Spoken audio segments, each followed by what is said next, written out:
Morning, guys. It's Tuesday, August 26th, 5:24 a.m. Central Time.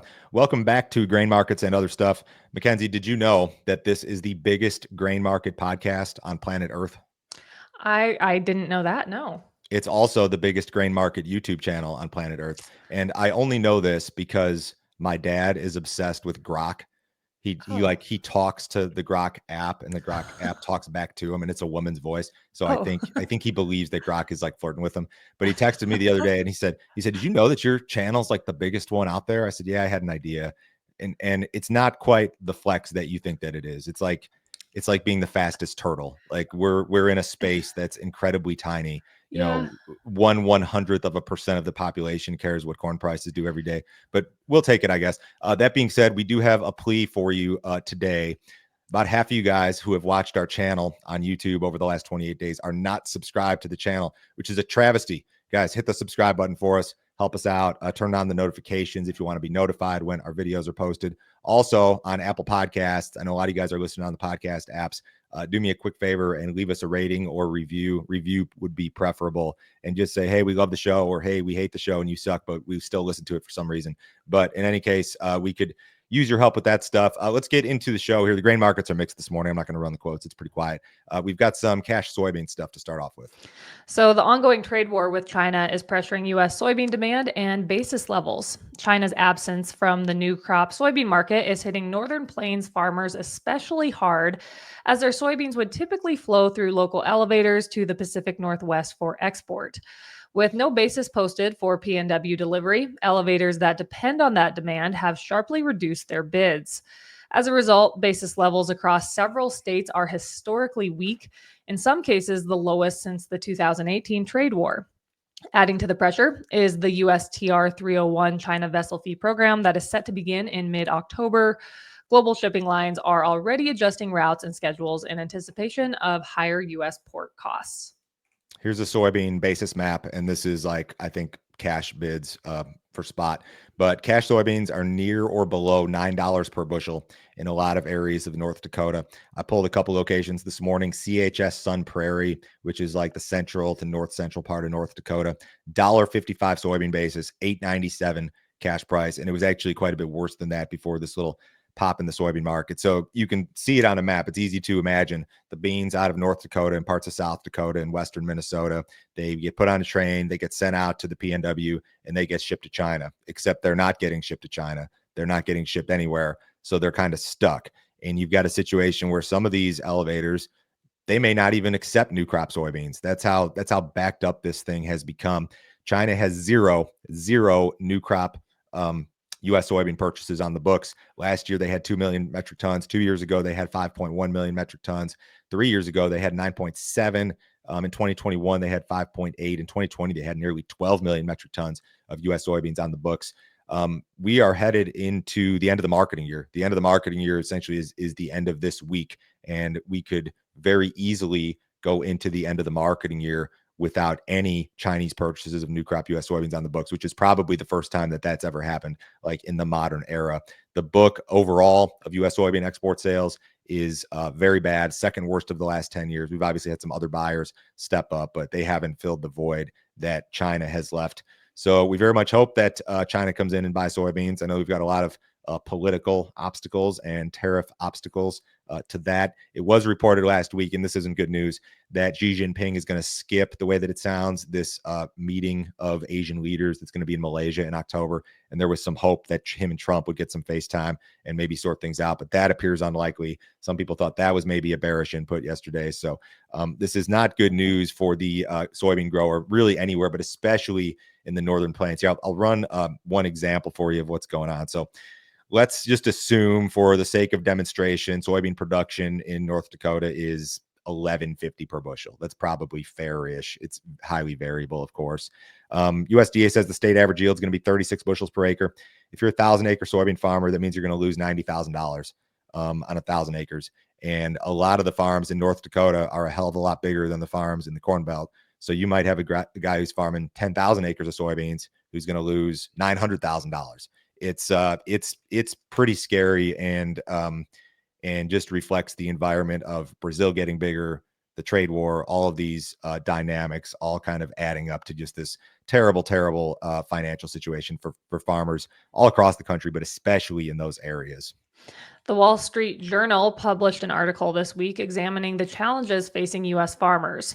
The article noted that this season's ideal weather has set the stage for record crop yields. Despite strong production, as we all know, many farmers are struggling to turn a profit due to poor markets and high input costs. Analysts warn that losses could deepen next year as the break-even price for profitable corn acres may rise to between $466 and $494 per bushel. Some farmers are hoping the $59 billion allocated to farm safety net programs over the next decade under the One Big Beautiful Bill will provide relief. Others believe the passage of a new farm bill will provide stability and certainty during this challenging period. Part of me in the back of my head, I looked at this article and I said, there is some like big ag company lobbyist behind this article, because they will be pushing for government payments later this year if they're not already doing so behind closed doors. And we've been told that they are doing that behind closed doors. There's going to be another, unless something really changes, there's going to be another MFP or another ECAP or something along these lines. The numbers I gave you in North Dakota are especially bad, but the numbers are really bad across the entire Corn Belt. It's a very bad situation. It's because we've had monster crops. Brazil just had a huge corn crop. We've got a big corn crop in the United States. That's up for debate how big it is. Brazil had a monster soybean crop, and they're going to plant another one pretty soon. And we've got a decent looking crop despite smaller acreage here in the United States. The tariff thing has not helped the soybean market, especially. I still think China will buy some new crop soybeans from the U.S. It's just going to be, in all likelihood, a much smaller amount. I'll go quick into our ad today. So I know people have a lot of criticism of the administration and what they've done with tariffs and how they've the lack of help to the farmers has been evident. And I agree with a lot of that, or most of it. This is probably the best thing, however, that the Trump administration has done for the farmer would be what they did with crop insurance as part of the big, beautiful bill. Higher subsidies for your SEO, ECO.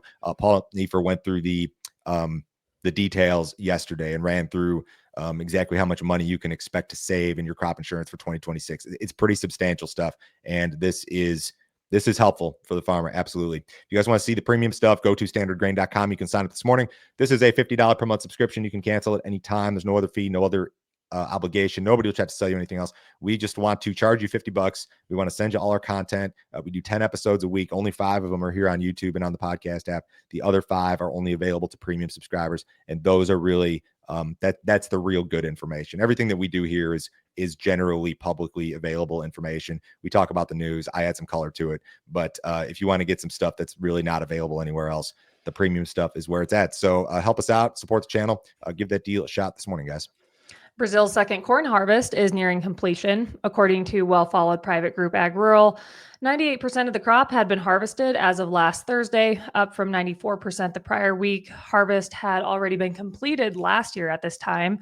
Ag Rural also reported that 3.2% of Brazil's 25-26 corn crop has been planted, slightly below the 4.2% recorded at the same time last year. The long-range forecast is calling for above normal rainfall, which will aid planting going forward. Based on data that I pulled from Reuters this morning, U.S. corn maintains a discount on the global export market versus Brazil to the tune of about $9 per ton, or about 23 cents per bushel. I've mentioned this the last couple of weeks. Farmer selling in Brazil has been slow. Domestic corn use is on the rise. They've been using cash from last year's soybean crop, or this year's soybean crop, to kind of float the boat in terms of cash flow needs. They haven't been profitable. They're losing money on this deal, just like you guys are. It's a bad situation. But the fact that Brazil is not competitive versus the U.S., which is, we thought Brazil would be competitive in this window and that we lose out on some export business, and it hasn't happened yet. It's driven new crop U.S. corn export sales to, I think, the second highest, probably on record, but definitely the second highest of the last 10 years. And if this pace continues, we keep seeing the flash sales, we're going to have the best book of export sales, perhaps on record, 2 or 3 weeks from now, if this sort of pace continues. U.S. corn conditions held steady last week. As of Sunday, 71% of the corn crop was rated good to excellent nationally, unchanged from the prior week and well above the 5-year average of 60%. The rating was the second highest for the week in the past 10 years, trailing only 2016. USDA estimates that 7% of the crop is mature nationally versus 3% last week and 7% on average. Soybean conditions improved slightly, with 69% of the crop rated good to excellent, up from 68% last week and well above the 5-year average of 61%. The rating was the highest for the week since 2020. The USDA estimates that 4% of the crop is dropping leaves versus 6% a year ago and 4% on average.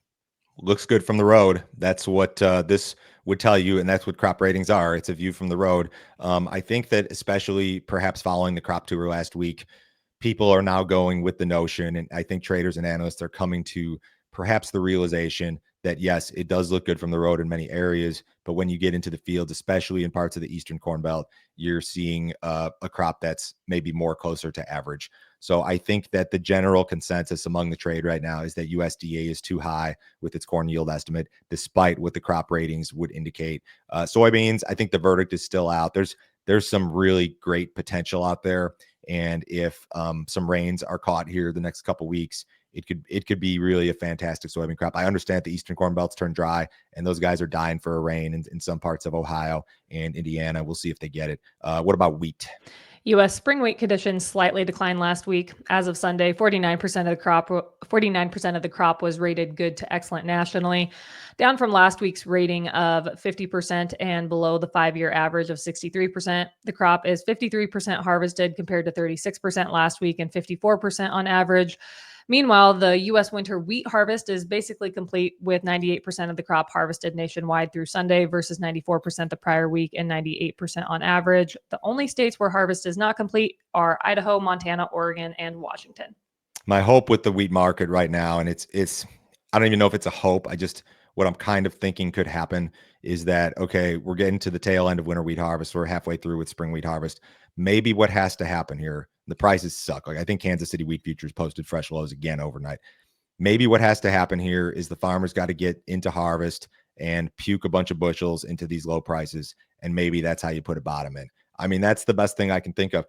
Export demand for U.S. wheat's been fantastic, but it hasn't been enough to get the trade excited. So I don't know. Maybe it's a situation of just ownership, and maybe the farmers got to transfer some ownership, and that is sometimes how you bottom the market. On that same note, first notice day for September grain futures is Friday, and there could be a lot of call it puking of old crop bushels, especially on the September basis contracts here during the next few days. The days preceding first notice can often be associated with price weakness.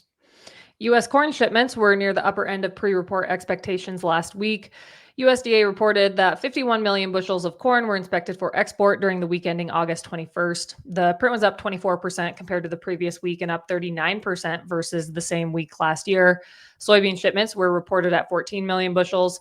The print was down 24% compared to the prior week and down 8.8% versus the same week last year. Wheat shipments were quite impressive, easily surpassing expectations at 35 million bushels.